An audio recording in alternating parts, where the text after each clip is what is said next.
Hello students, आज हम पाठ 10 के बाद पाठ 11वां शुरू करेंगे। पाठ 11वें का नाम है सांख्यिकी। अंग्रेजी में इसको स्टैटिस्टिक्स कहते हैं।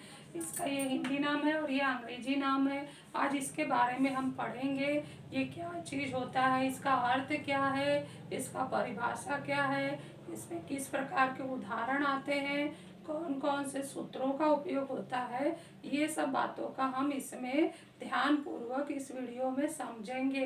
तो सबसे पहले यहाँ इस वीडियो का भाग थोड़ा याद करे से शुरू होता है, जो हमारे इस पाठ के गणित के पाठ के पहले पेज पर दिया है। तो वो सवाल हम पढ़ते हैं कि क्या दिया है। थोड़ा याद करे में एक कृति युक्त प्रश्न दिया गया है, वो उदाहरण के रूप में लिखा गया है जो यहाँ पर है। निनाद द्वारा किसी पुस्तक के प्रतिदिन पढ़े जाने वाले पृष्ठों की संख्या 60, 50, 54, 46, 50 है। इसके आधार पर प्रतिदिन पढ़े जाने वाले पृष्ठों का औसत ज्ञात करो। तो निनाद जो है किताब का जितने पृष्ठ पढ़ रहा है उसकी संख्या दी गई है, तो उसका औसत हमें निकालना है कि एक दिन में वो कितने पृष्ठ पढ़ता है। ये अलग अलग दिन का रिकॉर्ड है, कभी 60 पढ़ लेता है, कभी 50, कभी 54, कभी 46, कभी 50, कम ज़्यादा है, लेकिन औसतन बोला जाए कि वो इतना पढ़ लेता है तो वो कैसे होगा। तो उसका सूत्र है, ये हमने 7वीं कक्षा में पढ़ा है कि औसत क्या होता है कि जितने भी संख्याएं दी गई हैं उन सबका पहले ऊपर योगफल करो और कितनी संख्या गिनती में है वो गिन लो।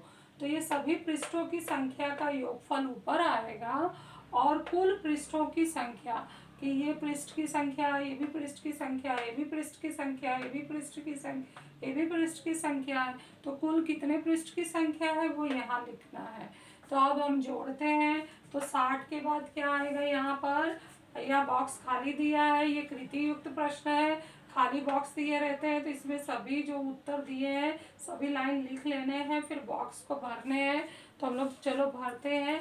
ये इसके अंदर क्या आएगा, 60 के बाद हमारा अगला नंबर क्या है, 50 है, फिर अगला नंबर क्या है, 54 है, फिर अगला नंबर क्या है, 46 है, फिर बटे कुल पृष्ठों की संख्या कितनी होगी, 1 2 3 4 5, 5 होगा। फिर आप टोटल करो तो ये हमारा 50 50 100 हो गया, और ये हम दो टोटल करें तो 6 4 10, 0 80 1 5 4 9 10, तो ये 100 हो गया, ये भी 100 हो गया, 200, और ये 60 मिला दो तो 260 बटे 5 भाग दे 5 पचे 25, 5 दूनी 10। तो प्रतिदिन पढ़े जाने वाले पृष्ठों की औसत संख्या 52 है। तो इसके बाद ये जो उदाहरण है ये तुम लोगों ने 7वीं कक्षा के गणित में किया है, उसमें औसत के नाम से किया है, औसत निकाला है। अब अगला टॉपिक हमारे इस 8वीं का आओ जाने वाला भाग यहाँ से शुरू हो रहा है।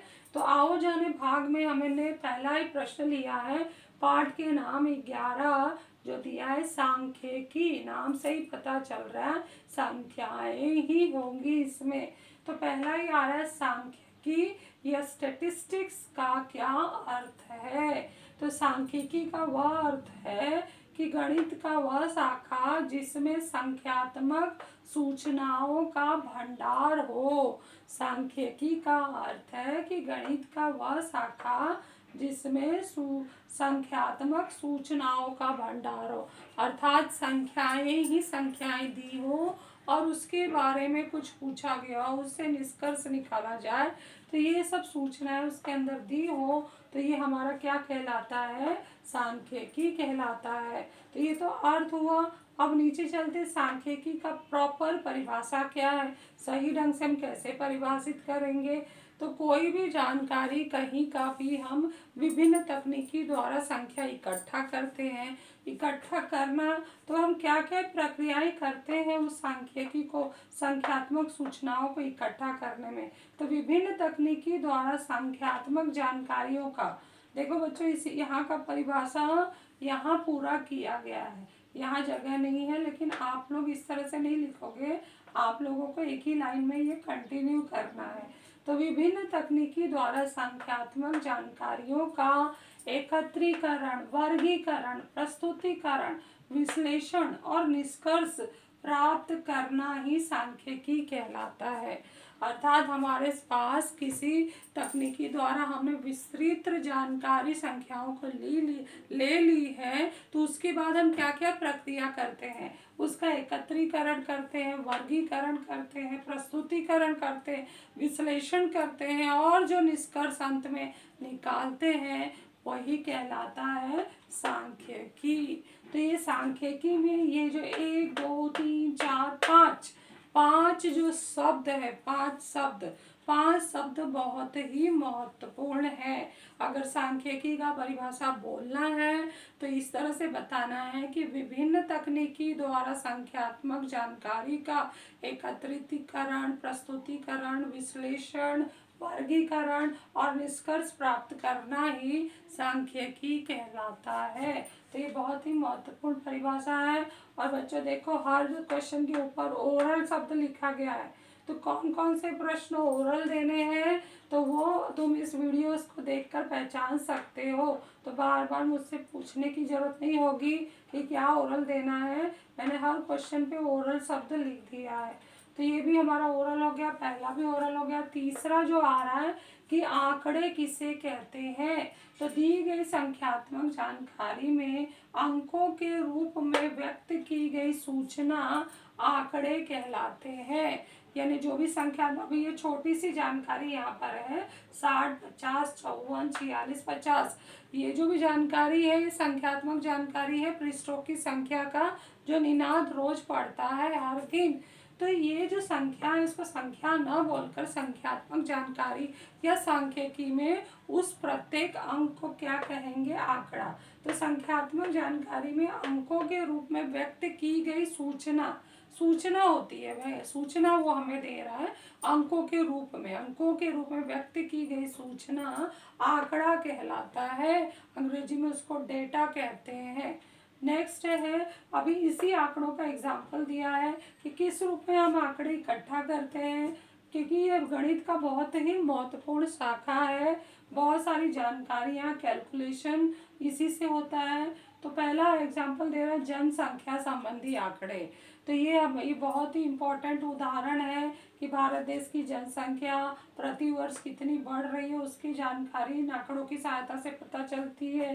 रोजगार संबंधी आंकड़े कि कितने भारत देश में हर वर्ष रोजगार निकल रहे हैं हर क्षेत्र में, उसके आंकड़े बताते हैं। सार्वजनिक वाहन कितने और उससे संबंधित आंकड़े की जानकारी भी इससे ही प्राप्त होती है। तो ये तो आंकड़ों के ये उदाहरण है, तुम देख सकते हो कि यहाँ पे आंकड़े शब्द उपयोग होते हैं। नेक्स्ट ये भी हमें ओरल के लिए है, क्वेश्चन 4 भी आ रहा है ओरल के लिए।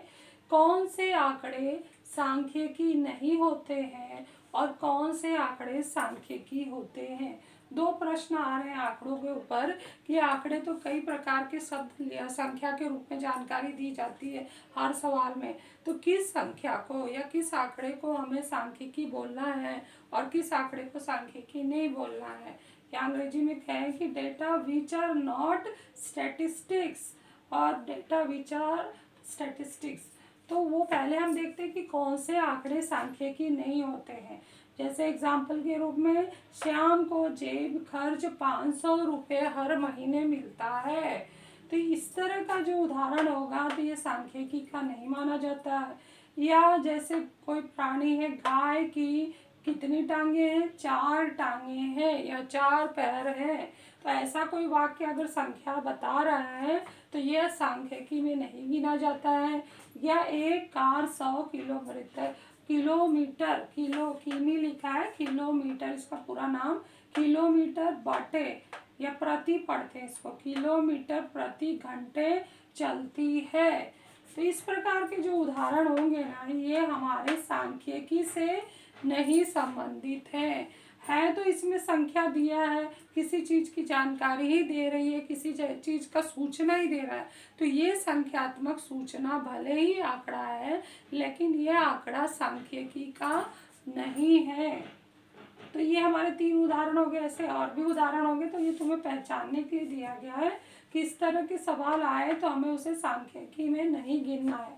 तो कौन कौन से सवालों को हमें सांख्यिकी में गिन सकते हैं, तो कौन से आंकड़े सांख्यिकी के होते हैं। Data which are statistics. Bharat के अंदर 26 वर्ष से अधिक आयु के युवकों की ऊंचाई औसतन 6 फीट है, जबकि नेपाल के अंदर 5 फीट है। अर्थात भारत में इतनी बड़ी जनसंख्या है, उसमें से एक टॉपिक निकाला है कि 26 वर्ष से अधिक आयु के युवकों की ऊंचाई भारत में कैसी है और नेपाल में कैसी है। इस प्रकार का अगर जानकारी दिया जा रहा है तो ये सांख्यिकी का भाग कहलाता है। भारत में जन्म दर 18 प्रति हजार है, जबकि अमेरिका में जन्म दर 8 प्रति। अमेरिका के अंदर